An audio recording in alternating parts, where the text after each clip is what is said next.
So here's the deal with this video. I technically should have made it back in January, and technically I did write it, but then they had this subject to change line as a save the date. So with that date being March 1st, the Batman's release date being so close to that, and the relevance of how this vehicle acts as a really nice extension of the Mercedes-Benz Vision GT that was featured in Zack Snyder's Justice League, I was going to try and paint a Bruce Wayne skewed narrative. Then the date came and went, I had this whole video written out, but no news from Mercedes. And then my Batmobile video got a ton more subscribers, so I played with the idea of restructuring my video releases, and I did a little bit. Anyway, pushing all that aside, you're getting this video now. I was lured by the promises of Mercedes-Benz that maybe they were going to showcase proof of their 1,000 kilometer range. We've seen what promises are worth.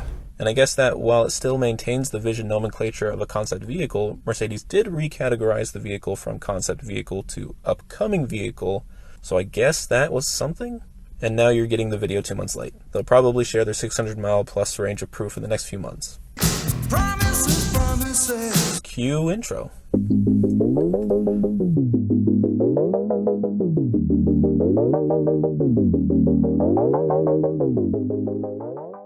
Welcome to the channel. My name is Josh, and my videos are about cars and movies and TV shows and video games, and this class of video has one singular goal: deciding whether the new OEM reveals are worthy of any on-screen appearances. So in these car reviews, instead of focusing on the specs and how they compare to others in their market, I take a bit of a different spin. The main question I ask is, would the main or supporting characters in a movie realistically be driving this? Where would this vehicle best serve a story? As I make picture cars videos like the one I did recently breaking down the Batmobile, I've been looking at my own cars and asking similar questions. If I were the main character in a movie, what would I be driving for the rest of my movie? Would it make more sense if I built out a behemoth for Dark Knight roads? They're interesting questions I'm beginning to better answer as I continue creating car videos, but in this video let's focus on the Vision EQXX by Mercedes EQ concept.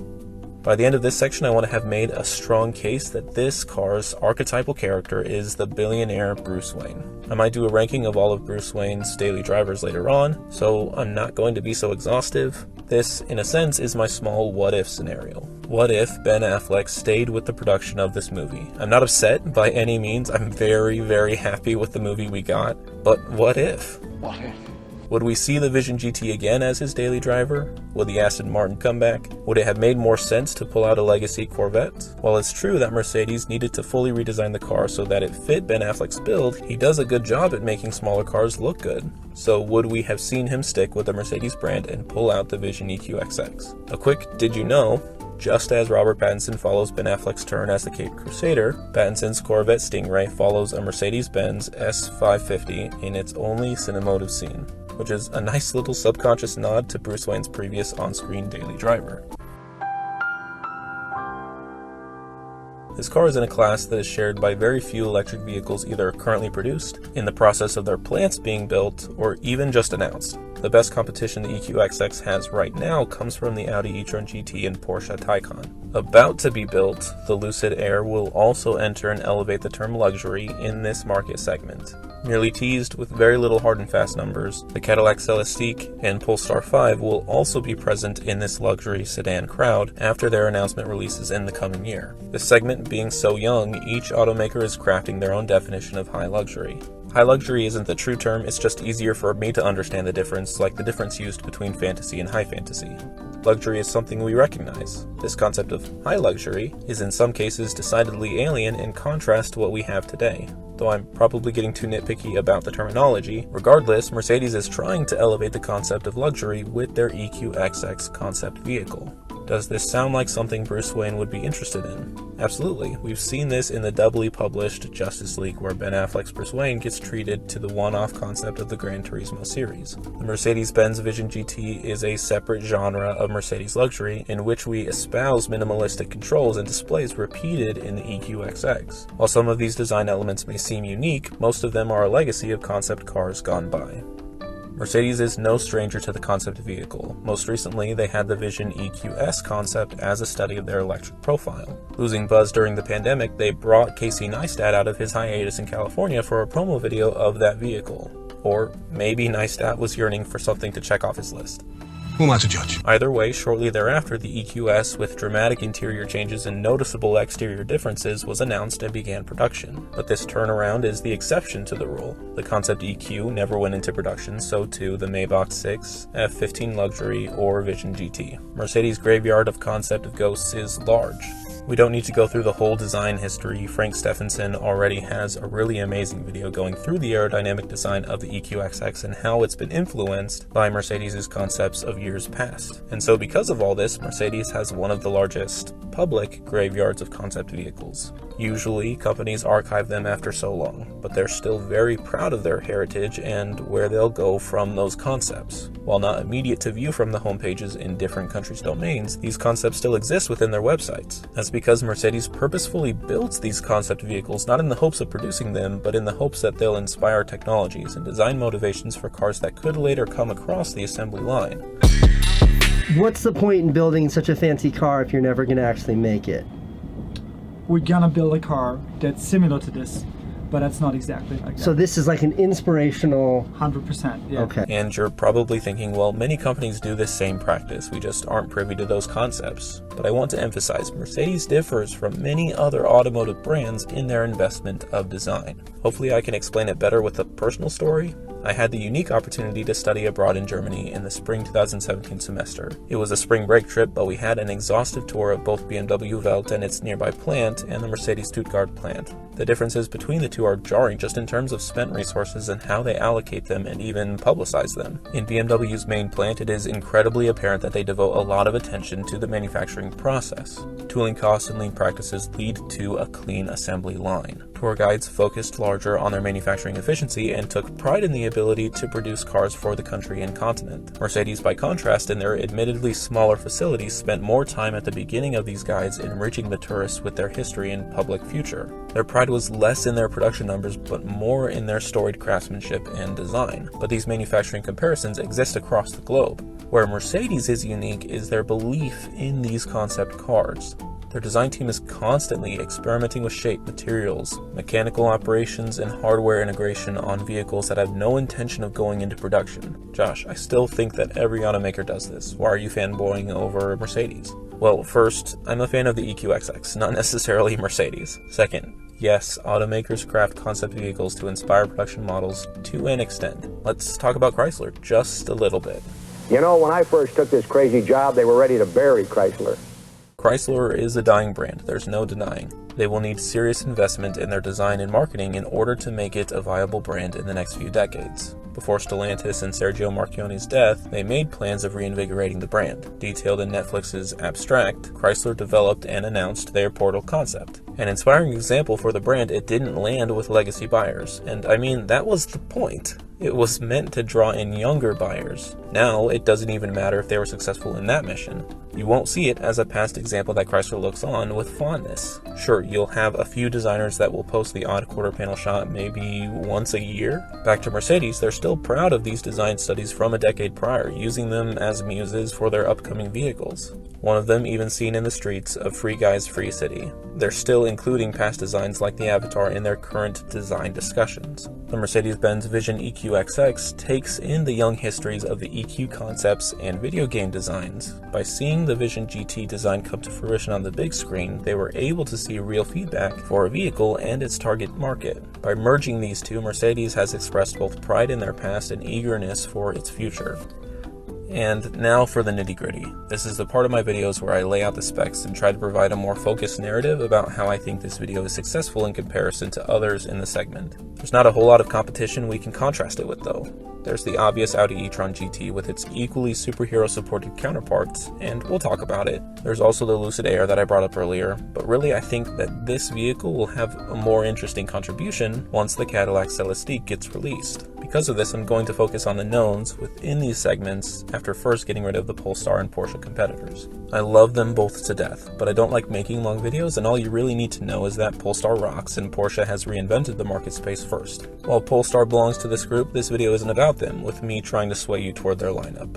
Equally, Porsche was first to this game, and now that automakers are seeing the market's reaction to the Taycan, any contribution will be a stark contrast to what already exists. So here, I'll stick with the Audi e-tron GT, the Lucid Air, and I'll touch on this LSD by talking about the Cadillac Lyriq. But first, we need to talk about the other big separation between Mercedes and their competition.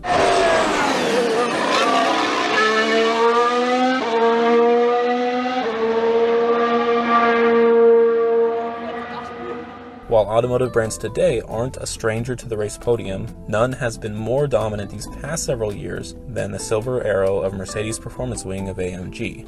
Mercedes-AMG Petronas, called the Petronas Charm, and high-performance powertrains are the secret weapons of Mercedes-Benz. While BMW spends millions on manufacturing efficiencies, Mercedes-Benz is pouring its resources into design and performance. If you want maximum support behind an R&D effort, Mercedes and McLaren, with a good argument made for Ford, are your best bets. If you want to include Porsche, then you're blind to how little they innovate in design.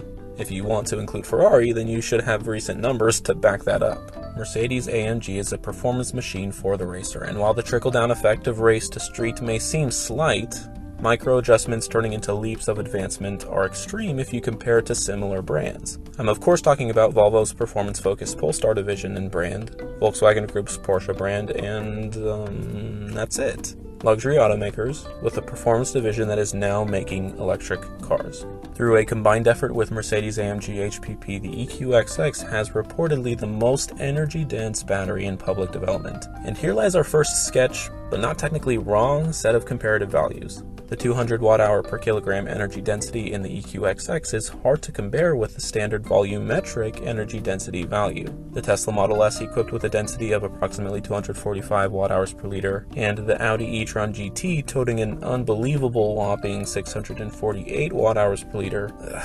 But volume is messy. It's nice to start out with, but Mercedes is trying to move toward a lighter battery. In order to do that, they're looking at the energy density per mass of the battery pack. With a 103.9 kilowatt-hour battery pack at 540 kilograms in a Tesla Model S, that's a new density of 157.4 watt-hours per kilogram. With a 95 kilowatt-hour battery pack at 630 kilograms in an e-tron GT, that's a new density of 150.7 watt-hours per kilogram. Math is confusing when battery chemistry is so different from one another.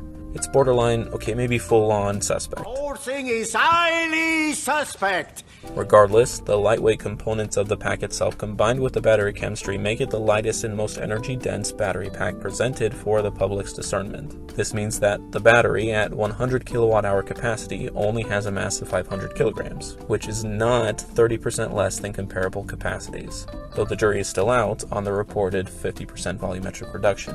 It's hard to compare. A system that helps de-sketchify those numbers just a touch comes from the solar cells on the roof, extending the range by 25 kilometers in a single day with ideal conditions. Meaning if we lived in the ideal world of ice having no friction, air not providing any resistance, and elastics not having any internal deformities, then I could drive to work and back just by using the solar cells on the roof. Further sketchiness comes from the term efficiency. And I want to talk about that because invariably I'll get the naysayer who will end up saying, see, EVs aren't as efficient as they're saying, hence, my Ram 1500 is way better. The EQXX is claiming 95% efficiency, meaning 95% of the power from the batteries is going to the wheels. In comparison, they say that the average internal combustion engine only allows around 30% of the battery to go to the wheels. Even that number is generous. This blanket statement is, in reality, true. Only within the past 5 years have engineers been able to cross the 50% efficient threshold through Mazda's SkyActiv-X technology, which got to 56% efficiency. But let's break these statements down separately, so those of you waiting with bated breath to say, see, electric vehicles have worse efficiency. Hold your horses, that's not what I'm saying. In ICE vehicles, the engine generates 3 forms of energy: kinetic, sound, and thermal. Kinetic is what we see at the wheels, and even that gets broken down through the transmission, so we've reduced the kinetic already. Sound energy doesn't matter here at all. And then what's left over is thermal energy. As metallic parts rub together, pistons in the cylinder, crankshaft bearings, even the explosions within the cylinder wall, all of these contribute to thermal energy. Sometimes we harness that energy in the HVAC system, but it's still a significant portion of the energy produced from an engine. An engine is a power plant. A motor is not. A motor harnesses already produced and stored energy, so 95% efficiency is sneaky math. Multiply that 95% efficient number with whatever regional efficiencies there are in your power grid, and you have a resultant efficiency comparable to an ICE vehicle. The average natural gas power plant runs between 45% and 57% efficient. 45%, the bottom end, multiplied by 95% is 42.75%, which is in line with what Mercedes has been saying. 42% efficiency is better than the average ICE vehicle at 30% efficiency. So all you co-rollers, EVs are still more efficient than ICE vehicles. Oh man! To their credit, they're not giving us an even sneakier number by saying 95% of the energy reaches the track. They're just saying that's what the wheels see. Tires will affect that final number. If they did, it'd be like Tesla saying they have a sub 2 second 0 to 60 time. This is why we don't have an exact measure of the Lucid Air Dream's efficiency. They're taking into account all the external forces. Adding to this efficiency number is the mind-boggling coefficient of drag at 0.17. This is an extension of the C111 study, Mercedes' legacy of aerodynamic drag coefficients, at just 0.191. The production EQS has the lowest drag coefficient at 0.2, and the current production Model S is at a CD of 0.208. Why it's so important is because 2/3 of the electrical energy in the battery is needed just in order to have a typical sedan cut through air resistance. But this is an external force, just like tires on pavement, meaning that efficiency of 95% is being done through technological advancements within the powertrain. Even the often hyperbolic Tesla only brags at the lesser 94% efficient. Shunning those confusing numbers, the EQXX shares a lot of design features we've seen in current offerings. The MBUX dash screen is comparable to the 33% array found in the Cadillac Lyriq, presumably also making its way to the Celestiq. As far as interior materials, every automaker in existence is currently working towards sustainable alternatives, with a growing niche of vegan options. Cactus leather is something we've seen from Rivian. Ford has been using mycelium to create textured fabrics as well. So while none of the materials and techniques are new to the game, full adoption is lacking in many areas. Mercedes bringing themselves to the grid makes for an exciting show to watch unfold. On toward the exterior, while Frank Stephenson has done an incredible job defining the originality of the EQXX, I could easily get away with describing it with having the front of a Porsche Taycan but the profile of a Bond-flavored Aston Martin DB5. With all this said, can we safely assume that Ben Affleck's Wayne might end up behind one of these? This series of reviews is all about exposing redundancy. As a relevant example, if the EQS is successful, why do they need to make the EQE? If the EQE is more successful, shouldn't they stop making the EQS? I get why they have both. One is bigger and more expensive than the other, but we don't differentiate between a regular cab and a crew cab truck. It's more fun to make these videos about electric cars, because often automakers are proving that they can make EVs relevant to their customers by crafting a new definition for the market segment. I think the Vision EQXX deserves to be in the Mercedes lineup. I'd go so far as to say it deserves a spot more than the Vision GT of 2017. But let's ask it a different way. Is the Vision EQXX screenworthy? I think under the lens of billionaire spotlight personality, it makes a lot of sense as a character piece. I think where this vehicle's presence would go a long way is involving it in a chase scene, maybe as the escapee's vehicle.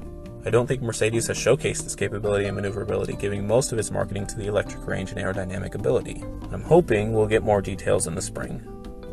I really appreciate you guys watching this far. I love making picture cards videos and doing my build projects, but I'm trying to brand my channel in a way that better facilitates the cinemative discussion. I started making picture cards videos and asking the question, does this car make sense for its character?